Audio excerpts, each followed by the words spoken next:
매주 금요일 여러분과 함께하는 마켓 투자 키워드 시간입니다. 한동대학교의 김학주 교수 모시고 도움 말씀 들어봅니다. 어서 오세요. 네, 안녕하십니까. 네, 이번 주에는 어떤 키워드들 또 준비를 하셨는지 화면으로 일단 확인을 해보겠습니다. 코스피 최근에 반등이 계속되고 있는데요. 반등이 앞으로도 순조로울지 전망을 해보겠고요. 금 가격 최근 6년 내 최고치까지 올라섰죠. 상승 랠리가 이어질 것인지 전망을 해보겠습니다. 원화가치 지난 금요일 같은 경우에는 상승을 했지만 그래도 하락 추세는 이어지고 있는 거죠. 이 하락에 대한 우려감 시장에서는 있는데 어느 정도까지 하락이 나올지 전망을 해보겠고요. 안정적으로 성장하고 있는 일본의 드러그 스토어에 대해서 또 시사점을 얻어보겠습니다. 자, 일단 코스피 1900선이 붕괴된 이후에 반등을 계속해서 이어져 오고 있는데 우리가 쉬어가는 동안 미국 증시가 좀 다소 출렁이지 않았습니까? 앞으로의 추세에 영향을 미칠까요? 어떨까요? 이제 금융자산 가격 거품이 다시 이제 끼일 수 있을 것인가 뭐 이런 생각들을 많이 해보는데 네. 지금 은퇴를 하는 전후 세대들 같은 경우에는 뭐 그 중에 투자를 할 수 있는 분들은 평생 아껴 쓰면 먹고 살 돈 정도는 있는 거죠. 그러면은 좀 자기네들이 낮아지는 수익률에 대해서 좀 인내할 수 있는 힘은 있다는 거거든요. 다시 말해서 이제 그 금융자산 가격 거품이 쉽게 다시 복원될 수 있는 뭐 그런 상황은 된다라고 얘기하는데 네. 제가 걱정하는 건 뭐냐면 정치가 이제 그동안 상당히 우호적이지 않았습니까? 많은 정책들도 있었고. 근데 앞으로는 그 반대가 될 수 있다는 거예요. 그러니까, 얼마 전에 이제 트럼프가 중국에 대한 관세를 좀 약간 연기하지 않았습니까? 그렇죠. 근데 이제, 일각에서는 그거를, 이 사람이 이제 내년 말에 대선을 앞두고 좀 이제, 갈등보다는 타협적으로 갈 것이다. 왜냐하면 성과를 내야 되니까. 근데 그 성과를 놓고 한번 따져보면은, 그게 이제 이 사람의 부족한 지지율을 만회하는데 턱없이 부족하거든요. 그러니까 이 사람은 이 대선까지 갈등 국면을 밀고 가서 파퓰리즘에 의존하는 게 오히려 유리할 가능성이 높다라고 생각하고, 네. 이제 그 민주당에서 이거를 토를 달지 못합니다. 왜냐하면 되게 감정적인 문제이기 때문에 잘못 이제 엮일 수가 있는 거 아니겠습니까? 그렇죠. 그래서 그 와중에 이제 그 체력이 약한 기업들은 무너질 수 있을 것이다. 뭐 이런 변동성에 대해서 우려를 하는 거고요. 특히 이제 그동안 정치인들이 주가를 그냥 자신의 어떤 그러한 성취를 위한 잣대로 많이 사용을 했었는데 이제 앞으로는 좀 기업에 불리한 의사결정을 낼 가능성도 있어요. 그러니까 뭐 워낙 지금 부의 불균형이 심하지 않습니까? 네. 서민들을 위해서 기업의 이익을 좀 더 이제 그 종업원들이나 뭐 지역 사회를 위해서 많이 좀 환원하라. 또 세금도 올려주고요. 그러니까 결론적으로 말씀을 드리면은 금융자산 가격 거품이 좀 더 생길 수는 있습니다. 근데 반면에 기업 실적이 나빠지잖아요. 그럼 투자 수익률은 더 급격히 떨어지는 거 아니겠습니까? 그렇죠. 그렇게 되면 이제 아무리 은퇴하는 그 이 베이비부머들이라 하더라도 참을 수 없는 수익률입니다. 그렇다면 이제 자산을 숨기게 되겠죠. 네. 그 얘기는 뭐냐면은 이 기존 자산을 판다는 얘기예요. 그러면 이제 증시가 붕괴될 수도 있고요. 그러니까 이런 불확실성에 대해서 여러분들이 대비를 해야 된다고 저는 보는 거고요. 예. 결국 헤징을 해야 된다는 얘기고 결국 마켓 타이밍을 하셔야 된다는 얘기인데요. 그러니까 여러분들이 이제 코스피의 그 수익률을 장기적으로 끊어서 보지 않습니까? 그러면은 이 정기예금 금리를 복리로 했을 때 그 수익률을 이기는 경우가 거의 없습니다. 그러니까 리스크 프리미엄이 없다는 얘기예요. 그럼에도 불구하고 주식을 하는 이유가 뭐냐면은 헤징을 잘해서 다운사이드 리스크를 막지 않습니까? 그럼 그 위에 있는 수익률이 높기 때문에 그걸 가져가는 거거든요. 그러니까 예. 그것을 얻으려면은 지금처럼 이 변동성이 심한 증시에서 헤징을 하는 건 상당히 필요하다 이렇게 말씀드릴 수 있겠습니다. 네, 그렇군요. 증시의 거품이 꺼질 수도 있으니까 이 부분을 대비를 하자라는 말씀이신데 네. 이에 반해서 또 안전자산 선호 심리가 최근에 또 급격하게 늘어나고 있잖아요. 대표적으로 네. 앞서서도 키워드를 통해서 살펴본 금 가격 6년 내 최고치까지 올라섰고 대표적인 뭐 안전 통화라고 할 수 있는 엔화라든지 스위스 프랑 같은 경우에도 요즘에 많이 급등을 했다고 들었는데 그렇다면 이 추세는 이어지는 걸로 보시는 거예요? 예, 그러니까 일단 안전자산의 그 대표는 달러하고 금이죠. 근데 이 달러라는 건 미국 국채를 얘기하는 건데 네. 여기 당연히 이제 이자라는 게 있는 거죠. 근데 금은 이자가 없는 게 이제 핸디캡 아니겠습니까? 근데 이 금리가 계속 떨어지고 있으니까 금에 대한 매력도는 계속 올라가고 있는 거죠. 그러니까 세계 그 GDP 성장률을 봤을 때 민간 소비라든가 민간 투자가 계속 위축되고 있어요. 그러니까 그거를 정부가 지출로 메워야 되는 그런 정부에 대한 의존도가 더 커지고 그럼 정부의 빚이 늘어나는 거 아니겠습니까? 네. 그러니까 정부 입장에서도 이 부채에 대한 이자 부담을 줄이기 위해서 국채 금리를 계속 구조적으로 떨어뜨려야 된다는 그런 부담 부담이 있는 거죠. 뭐 그럴수록 금액에는 유리할 수 있겠고요. 좀 더 구조적인 측면을 보면은 2011년 이후에 금 가격이 폭락했었습니다. 그러니까 그때 이제 그 미국이 양적 완화를 한 거 아니겠어요? 근데 그렇죠. 사람들이 어떻게 생각했냐면, 야, 굳이 화폐라는 것을 이 금으로 보증할 필요가 있겠는가? 또 돈이라는 것은 그냥 이 정부의 어떤 신용으로 통용되는 그냥 종이다. 그래서 그냥 무이자 국채 정도가 아니냐, 뭐 이런 생각을 했었는데, 이제는 뭐 모든 국가가 너무 재정 지출 부담이 심해서 재정이 좀 악화되고, 심지어는 미국조차도 이제 그 빚이 급하게 늘어나지 않습니까? 네. 그렇다면 우리가 안심하고 가치를 저장할 수 있는 수단이 무엇인가에 대해서 의심이 생기면서 이제 그 금에 대한 이제 관심이 다 커지는 거죠. 그러니까 1970년대, 80년대부터 이제 일본 사람, 중국 사람들이 미국에 수출을 해놓고 받은 달러로 다시 미국 국채를 샀어요. 그러니까 맞아요. 예. 그 덕분에 이제 그 미국인들도 달러에 대한 구매력을 유지하면서 더 많은 물건을 사줄 수 있었는데, 뒤집어서 얘기하면은 그만큼 그동안 일본인이나 중국인들이 과도하게 저축한 거죠. 그러니까 그 결과 이제 미국인들이 과소비를 한 거고, 예. 그 과정에서 미국의 빚이 너무 늘어나다 보니까 야, 이대로 갈 수 없다.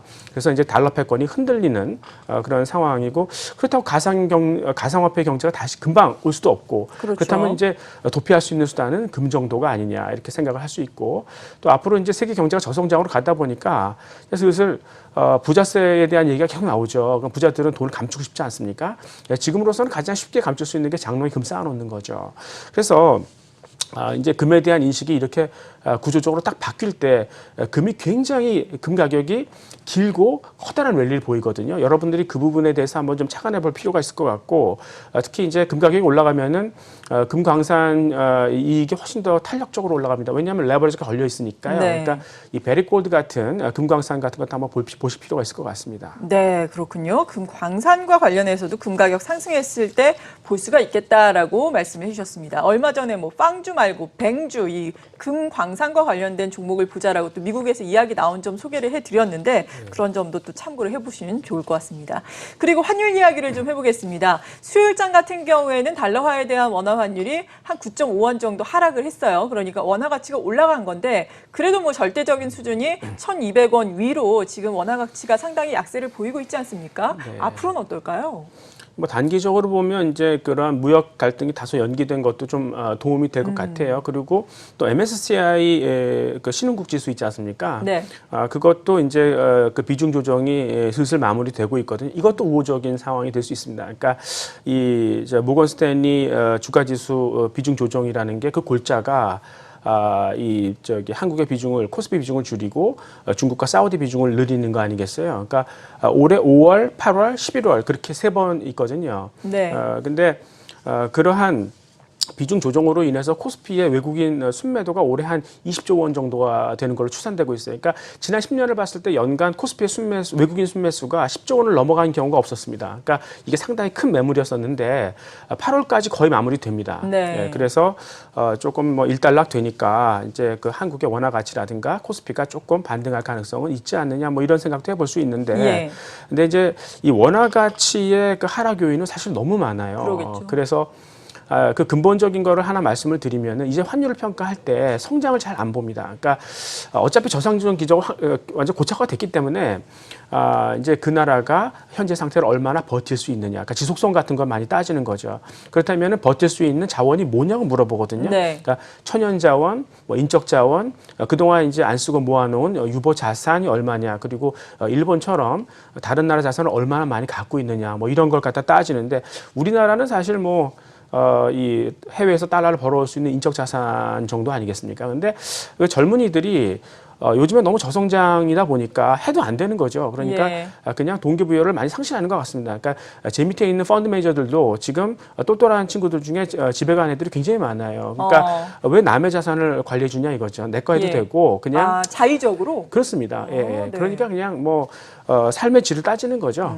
예, 그래서 결국은 이제 원화 가치가 절하되면은 과거에는 수혜주가 뭐냐 그럼 당연히 수출주요 그렇게 얘기를 했었는데 이제는 뭐 무역 장벽도 있고 그리고 경쟁도 치열해져서 그렇게 얘기할 수 없죠. 그래서 그냥 바로 그냥 해외를 봅니다. 그리고 이제 이 지속성을 담보할 수 있는 이익의 안정성 같은 걸 보다 보니까 이제 그 글로벌 필수 소비재, 그러니까 대표적인 게 미국의 컨텐츠 업체들 같은 경우가 그렇고요. 그리고 이제 그 친환경을 비롯한 어떤 그런 사회 책임 펀드, 그러니까 ESG 같은 경우도 지속성과 관련된 그런 주식이라 그 대안이다. 뭐 이렇게 얘기하는 거고, 예. 심지어는 이제 술, 담배, 마약, 도박 뭐 이런 것들.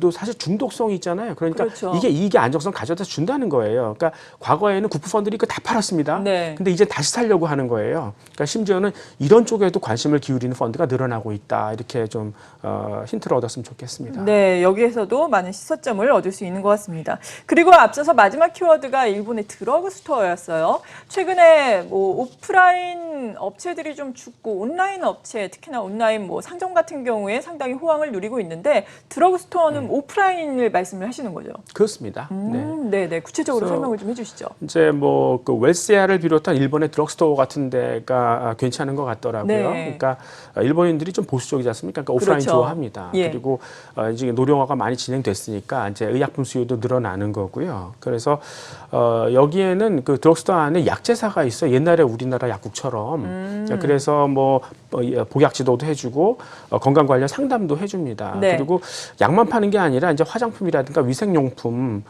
그리고 이제 뭐 요즘에는 식품까지 품목을 다각화시키면서 성장을 하는데 그러다 보니까 출점을 많이 늘리면서 이 편의점의 점유율을 갉아먹고 있는 거죠. 근데 이제 과거에 이제 그 우리가 막 성장하던 그런 시기에서는 이제 많은 것을 싸게 사야 되니까 아울렛 같은 거를 좋아했었는데요. 그 다음에는 이제 가족 수가 줄어들다 보니까 좀 비싸게 사더라도 편리하게 가자. 그래서 예. 이제 편의점을 좋아했었는데 지금은 이제 다시 저성장으로 가다 보니까 가격에 예민해지는 것 같아요. 소비자들이. 그러니까 이제 이 일본의 드럭스토어는 이제 접근성을 갖춘 그런 길목에다가 약품을 비롯한 이제 각종 생활용품들을 갖다가 값싸게 원스톱 서비스를 해주거든요. 그렇죠. 그래서 이제 심지어는 해외 관광객들조차도 여기 와서 이제 선물을 산다는 거예요. 맞아요. 그러면서 이제 빨리 성장하고 있는데 올 들어서 이제 초에는 좀 주가가 하락하기도 했었습니다. 그러니까 뭐 일본이 노동력이 부족하다 보니까 임금이 올려줘야 되지 않습니까? 우리나라 편의점하고 비슷한 스토리였었죠. 그 다음에 이제 그 정부의 약가 인하 우려도 상당히 부담이 됐었습니다. 네, 그래서 근데 이런 것들은 원타임 이벤트라고 생각하고 결국 이제 장기적으로 봤을 때 노인 관련 용품들의 수요가 안정적으로 늘어나는 건 사실인 것 같고 예. 또 이 산업이 구조조정되고 있습니다. 예, 그래서 그런 것도 좋고 나중에 5G가 보급이 되면은 결국은 이게 이제 원격 진료의 허브가 될 수 있거든요. 예, 그래서 이런 구조적인 어떤 성장세를 봤을 때 이런 업체는 한번 좀 주목해 볼 만하다 이렇게 말씀드릴 수 있겠습니다. 네, 그렇군요. 지금까지 한동대학교의 김학주 교수와 함께 사회적인 현상이라든지 여러 가지 이슈에서 우리가 얻을 수 있는 시사점에 대해서 자세하게 이야기 들어봤습니다. 감사합니다. 네, 고맙습니다.